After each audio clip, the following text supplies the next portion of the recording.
Have you ever felt that gnawing anxiety that seems to have no cause, no name, and no end? That restless energy, that constant tension in your chest, that endless what if looping in your mind. You check the news, you scroll social media, you try to distract yourself, yet the feeling persists. It's not just stress, it's deeper. It's existential. It's that quiet, persistent whisper questioning everything you thought you knew. What's the point? Why am I here? Does any of this even matter? This is where existential philosophy becomes not just a theory, but a therapy.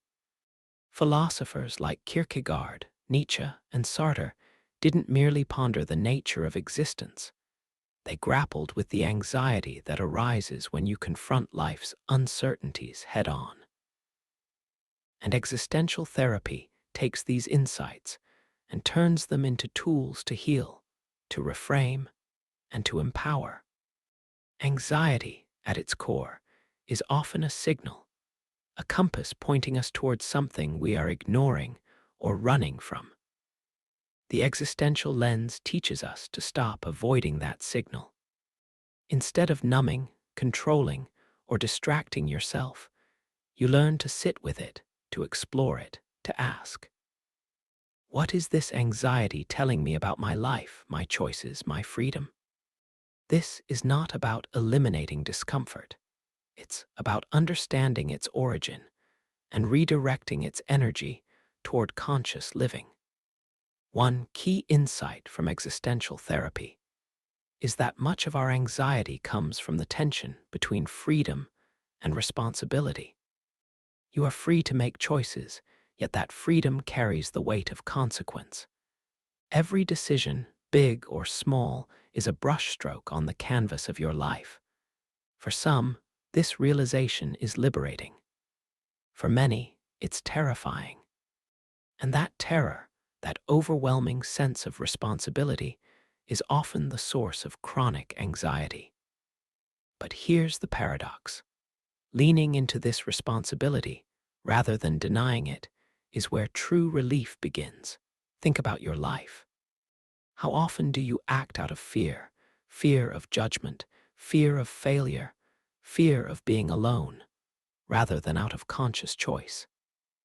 Existential therapy challenges you to name that fear, examine it, and recognize it as a natural part of being human.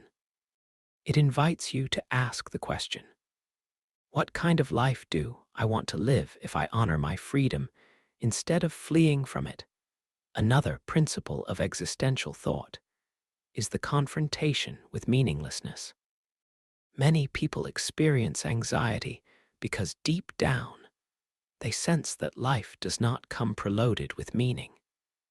You weren't handed a manual, a roadmap, or a definitive answer for why you are here. Existential therapy doesn't give you a tidy answer either, but it teaches you that this void is not something to fear. It's an opportunity, a space where you have the power to create significance for yourself. The anxiety arises because your mind wants certainty, but existence offers none. And learning to thrive within that uncertainty is the essence of healing. Viktor Frankl, one of the most profound existential thinkers, survived the unimaginable horrors of concentration camps and observed that even in the bleakest circumstances, humans can find purpose. He called it the will to meaning. Frankl teaches us that anxiety can be transformed when we align ourselves with something larger than transient fears. It could be a creative pursuit, a relationship, a personal goal, or simply the conscious act of living with integrity. When anxiety is reframed as a signal guiding us toward authentic meaning, it loses its paralyzing grip. Existential therapy also emphasizes authenticity. Anxiety often thrives in the shadows of self-deception. We tell ourselves stories about who we should be, what we must achieve, and what others expect of us. These scripts generate a constant inner tension, a mismatch between who we are and who we think we should be. Healing begins when we start stripping away these imposed narratives and confronting the raw truth of ourselves.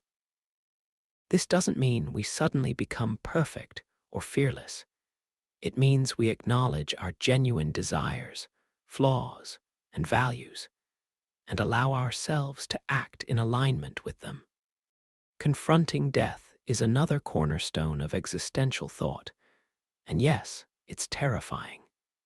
Yet facing mortality is deeply liberating. Anxiety often spikes because we resist the reality that our time is finite. We cling to comfort, predictability, and distraction. Existential therapy doesn't deny death. It encourages us to live consciously with that knowledge. When we accept the inevitability of death, the trivial worries that fuel anxiety lose their weight. Life becomes sharper, more vivid, and more urgent. Every decision, every interaction, every fleeting moment gains significance when viewed through this lens. But what does this look like in practice? How do you take these profound philosophical ideas and apply them to the restless, racing mind?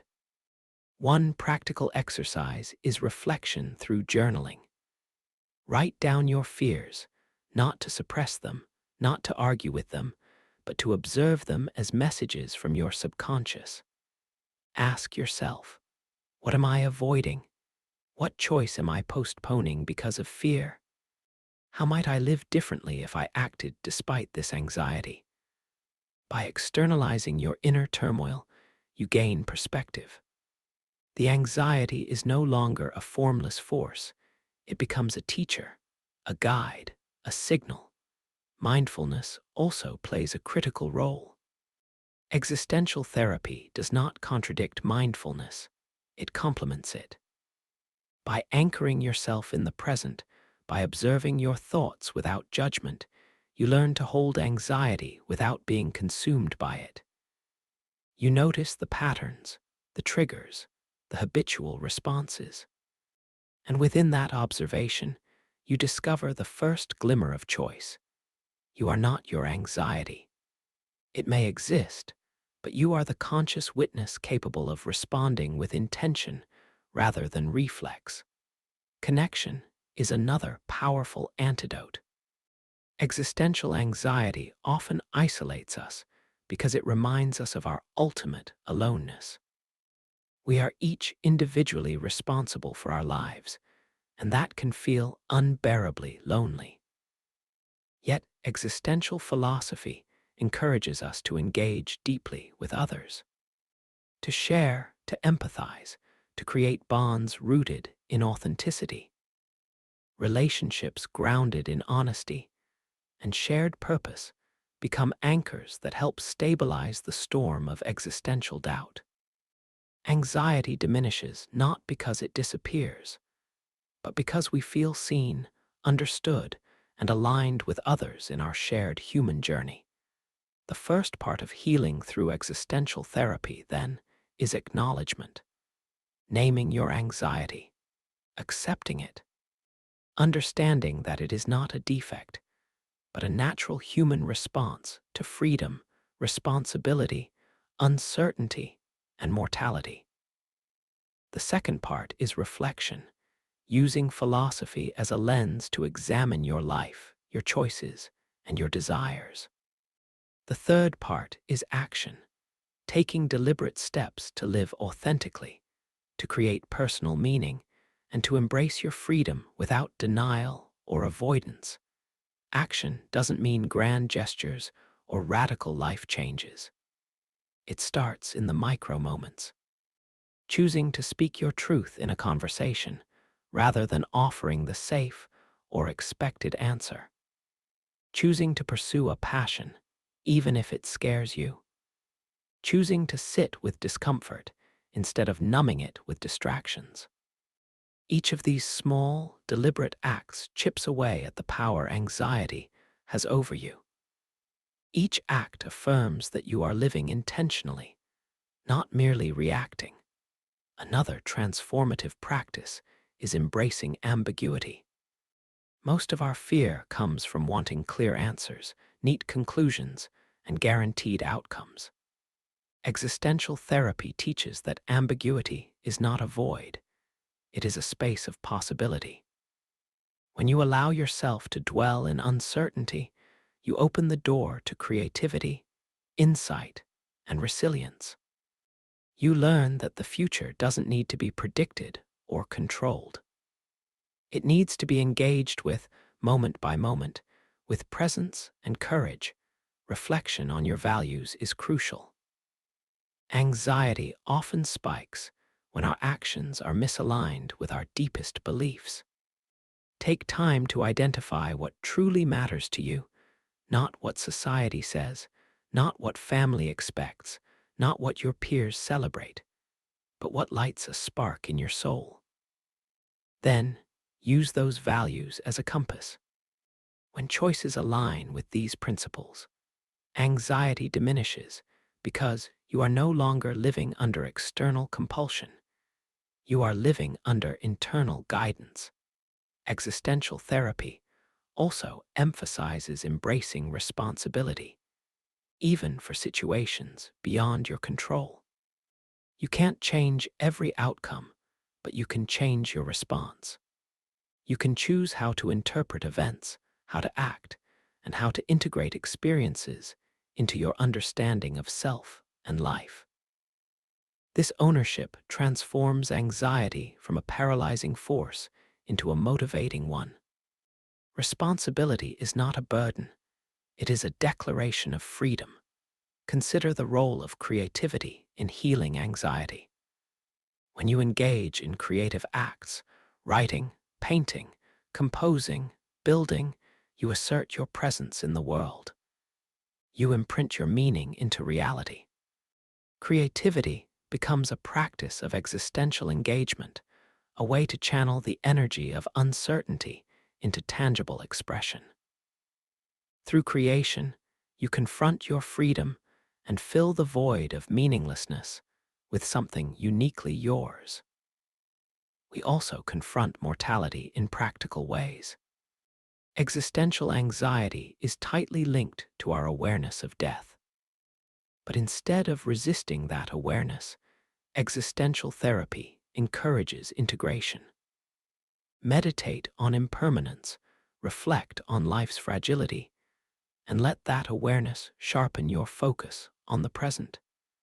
Death is inevitable, yes, but it is also a reminder to live vividly, to invest in moments that matter, and to act with courage and integrity. The anxiety that comes from mortality can transform into motivation to fully inhabit each day. Connection with others remains a cornerstone.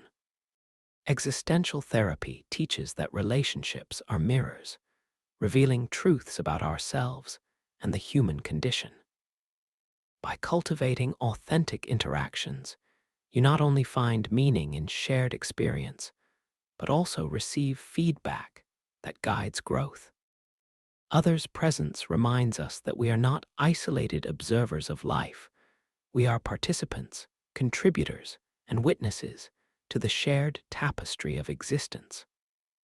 Through connection, anxiety is softened by empathy and solidarity.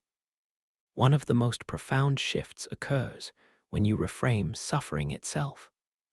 Anxiety often signals resistance, resistance to change, to imperfection, to reality as it is. Existential philosophy teaches that suffering is inevitable, but it is not meaningless. Every anxious moment contains an opportunity to learn, adapt, and evolve.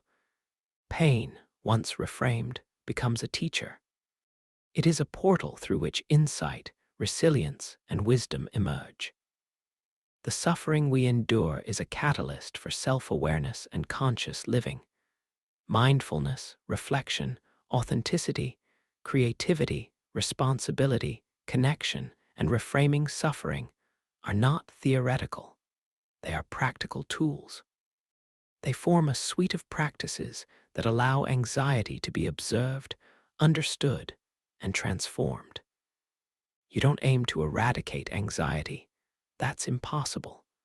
But to develop mastery over how it influences your life. You learn that anxiety is not the enemy. It is a signal that you are awake, aware, and engaged. Let's pause to reflect. What would it mean to stop fighting your anxiety and instead dialogue with it? To see it as a messenger, not a tyrant. To treat each moment of tension as an opportunity for insight, growth, and meaning. Imagine the relief of no longer resisting existence, but leaning into it with curiosity, courage, and conscious choice. That is the heart of existential therapy. It teaches you to turn your anxieties into your allies, to reclaim the freedom that is always yours, and to live a life aligned with your values rather than dictated by fear. The final step is integration. Daily practice is essential. Reflect on your experiences, meditate on uncertainty, journal about your values, create meaning actively, and check in with yourself. Notice how the anxious impulses arise, acknowledge them, and choose consciously how to respond. Over time, you cultivate resilience, clarity, and a profound sense of agency. Anxiety becomes less a trap and more a compass, guiding you toward a life of authenticity and purpose. So here's the question for you. If anxiety is a message rather than a burden, what might it be trying to tell you about your life right now? What freedom, insight, or action is waiting on the other side of your fear? Take a moment, reflect, and share your thoughts in the comments. I'd love to hear how you interpret these signals in your journey. Remember, existential therapy isn't a quick fix. It's a philosophy turned practice, a guide for navigating the complexities of being human. But it is deeply empowering. By embracing freedom, responsibility, authenticity, uncertainty, and mortality, you can transform anxiety into clarity, suffering into insight, and meaninglessness into purpose. Your life is waiting for you, not as a passive observer, but as an engaged, conscious participant. And as you consider this, let this final thought stay with you. The greatest transformation doesn't start outside, it starts within. You cannot control the world, but you can master your engagement with it. You cannot eliminate uncertainty, but you can flourish within it. You cannot escape anxiety, but you can convert it into wisdom, courage, and intentional living. Every moment offers a choice. Every breath is an opportunity to live more fully. Every encounter, every decision, every challenge is a canvas upon which you paint your life. So as you step into your next moment, remember this. Anxiety is not your enemy, it is your teacher. The uncertainty of existence is not your prison, it is your playground. Life's fleeting nature is not your doom, it is your invitation to live profoundly, courageously, and authentically. Take a deep breath, look around, feel the pulse of existence, and ask yourself, how will I live today, knowing that each moment, each choice, and each feeling is both fleeting and infinitely significant? If this message resonated with you, give this video a like and subscribe to the channel. Take a moment now, breathe,